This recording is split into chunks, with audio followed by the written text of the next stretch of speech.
Welcome back. Coming up right now, it's classes B and C. It's a scratch race. However, just to make things a little more interesting, the top 10 starters have had their grid positions reversed. Here is Simon Hill to explain those grids.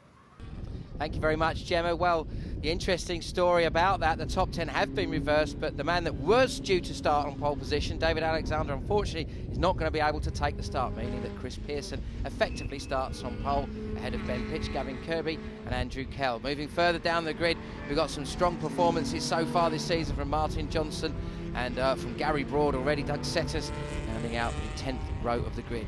David Skeggs, Rob Bevis, Ken Savage and Hans Baumhart racing in the A-class cars there, with Hans and Tom Chataway amongst the middle of the pack there, going all the way down to the back of the grid where we see Russ Treasure, Greg Brumble, Chris Feller, Stuart Malt and Guy Thatcher in 38th position. Huge grids as always, Simon, with the Lotus On-Track Championship. Fantastic range of cars as well. Elise's, XEGs and of course the fantastic new 211Rs. Well, there we can see the 211R you were talking about, the 95 car of Gavin Kirby, moving across there to the 67 car of Andrew Kell, and there's a famous name, if there ever was one. The number 3 car is Martin Donnelly, former Lotus Grand Prix driver, did a lot of development work with the Lotus at these cars. Now, off the grid, it is a good start from the 77 car of Chris Pearson, moving across into the middle of the pack. One of the cars to watch is on the right, though, that green car, the 88 car, and that is Chris Randall. He was dominant at Brands Hatch. He certainly was. Chris Randall really has got his XE very, very well sorted, and a fabulous sight, Simon, as the field stream away from the start. On board with Chris Pearson now, that's Randall just coming by him. They come down through the very, very fast, demanding crane and curve section. They're 3 abreast. A little bit of contact in the middle there as they turned in. You can see there once again the Chris Randall car coming through the pack. But the interesting thing is 3 different classes there. That's Donnelly. Oh, missed gear there from Pearson, Rob. Ooh, a bit of an overrun. We saw Donnelly on the move. We saw a missed gear. He's reversing back through the pack. But already that fabulously delivering to 211R, making his way through McLean's. He's got, what, a 10-car length lead? Something like that, doesn't it? Already you can see these 3 different classes. As Jeff said at the beginning, it's a scratch race, so we've got 3 classes. Some of these guys will have raced already over the weekend in the A category, and they are in the much more standard cars, the C-class cars, the one that we've seen running at the front. They've got some huge modifications, one of those being that red car that we just saw shooting through the pack there of Sean Bicknell. Yes, Sean Bicknell with an Audi TT engine in the back of his Lotus and a Toyota engine in the back of the leading 211R of Gavin Kirby.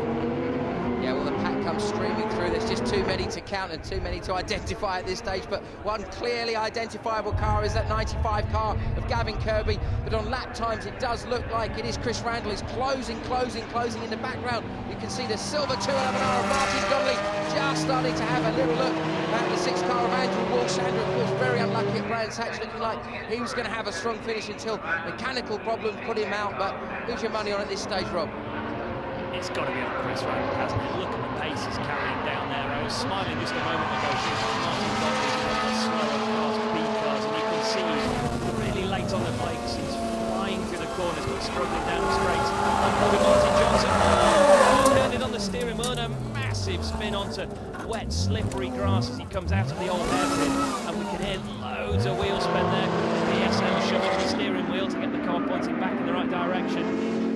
You do whatever it takes to get off the grass, don't you? I think the trick is to be gentle with it. Look at the power up the hill there of Randall. He just absolutely charged to the inside. I don't think that Kirby expected him to be that close so early, but he's teeing him up. He's looking to see which way he's going to do it. I think he's got enough performance to just drive around the outside and be back online as we see Pearson, the man who effectively started on pole position, came down through the pit lane. But it is, of course, now, as you can see, Randall has edged his way ahead, and it's meant that Kirby's been backed up into the pack.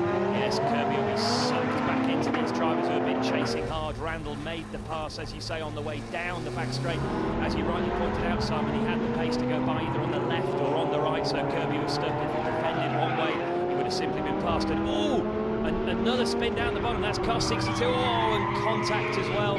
Yeah, Russ Treasure in the 11 car looks like he's got possibly broken suspension. Yes, it does look very much like that, and the Hardy Marshals there, absolutely fantastic bunch of people that work in British motorsport.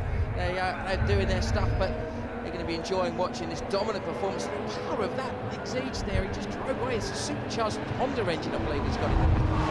Certainly is Kirby, just watching that machine smaller, and gap. He's pulled out about 10, 15 car lengths already, Simon, in just over a lap. He's just got his head down. We've seen the performance of him already this season at Brands Hatch. He did a superb job. But as you said, Donnelly, interesting there in the middle of the pack in that silver car run by FSR, or Full Speed Racing, Mark Speller's organisation, also run cars in the Renault Clio Cup. So a high-quality organisation with an outstandingly good driver on board. Donnelly, if you look at the entry speed that he takes into the corners, Rob, you know from racing prototypes, you see hands-bound heart going through there. That's what it's all about in a high-performance car, isn't it? It is, and just watching Donnelly, it's fantastic. It's always so neat and tidy, and there's a range of different cars going through with lots of different experience, but as you can see, the one thing they have in common is just great racing. A slightly slower car, they're coming down from the crane and curve, so I didn't manage to quite see the racing on the other side of them. I think that's Russ Treasure making his way back after that contact that we saw a little bit earlier. And then we see the 73 car of Adam Hamilton Fletcher being put under pressure from Stuart Mason. The A-class cars scrapping their way through. Well, the battles just continue, don't they, Rob? You don't know where to start. Looking at the 29 car of Craig Denman, the orange car there. He's recovered after that little bit of contact. Now what's going on at the front here, Rob? Looks like we've got a battle between the 211Rs and an interloper there in the middle. Remember, we saw these two in that 211Rs battling hard at Brands Hatch, and I wouldn't be surprised as Martin Donnelly creeps closer and closer and closer to Kirby ahead of him that we don't get a repeat performance of that. Yeah, well, Sean Becknell's the guy that we were talking about a little bit earlier. Another heavily modified car with this Audi Turbo in the back, very much a home modification that Sean's done. Very proud of the work that he's done there, and you can see it's paying off for him, but it's not paying off in terms of being able to hold Martin Donnelly back for much longer. I think it's just a matter of time, Rob. It certainly is. Remember, with the class structure in this Lotus Championship, Donnelly will have the more nimble handling car, but he hasn't quite got the power of Sean Bicknell.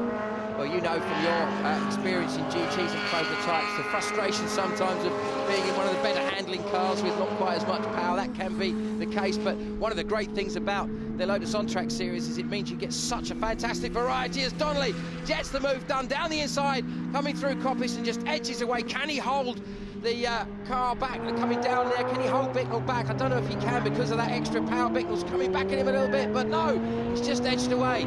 Classic case of overdriving there from Bicknell. Donnelly made the move coming out of Coppice. He covered him nicely down the straight and then coming down into the hairpin. Bicknell just braked a little too late, out-braked himself, and that's given Donnelly now the chance to latch right onto the back of Kirby.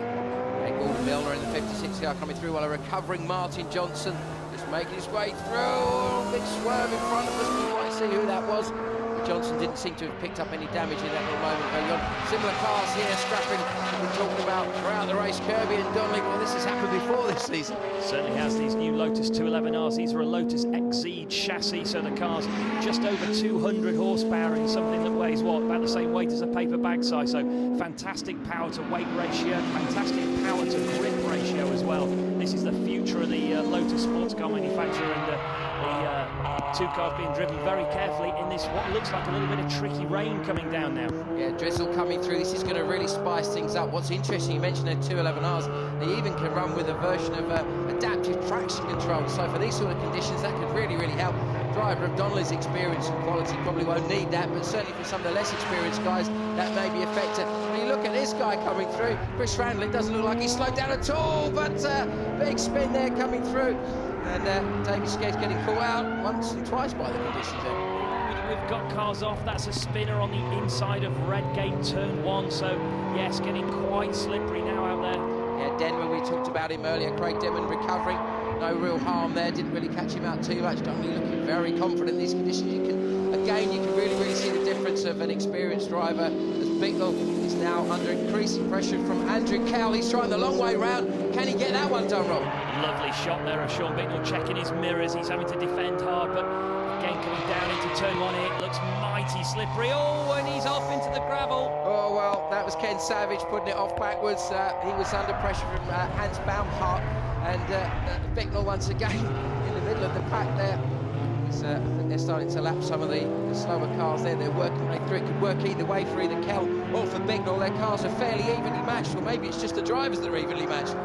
Cars and drivers, and of course Bicknell with all these engine modifications, fantastically powerful car in the drive, very difficult to drive in the wet, and oh, another spin at Redgate. Andrew Kell, well, we saw him having that fantastic scrap with Bicknell and Savage's car.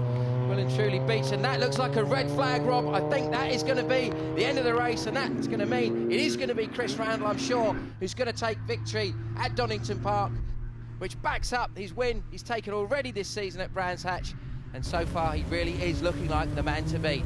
So Randall wins by just over 8 seconds from Andrew Walsh, Martin Donnelly, Sean Bicknell, Andrew Kell, Steve Williams, Ben Pitch, David Harvey, Gavin Kirby and Andrew Waters rounds out the top 10. Randall, Walsh and Bicknell are the winners of Class C, Donnelly, Williams and Pitch in Class B.